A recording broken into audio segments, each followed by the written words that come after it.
ఓ shopping mall advertisement ఓ వ్యక్తి ప్రాణాల మీదకి తెచ్చింది.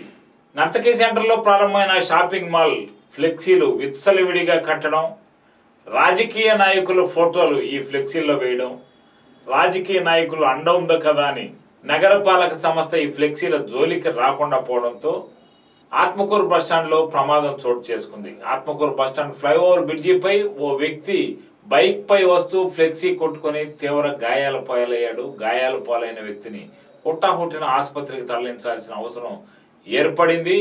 అయితే విచ్చలవిడిగా రాజకీయ నాయకుల అండ, మున్సిపల్ కార్పొరేషన్ ఈ ఫ్లెక్సీల విషయం పట్టించుకోకపోవడంతో అడ్వర్టైజ్మెంట్ల కోసం ఎక్కడ పడితే అక్కడ ఫ్లెక్సీలు ఏర్పాటు చేయడం వల్ల ఈ ప్రమాదాలు ఏర్పడుతున్నాయని అనేక మంది ఆందోళన చెందుతున్నారు.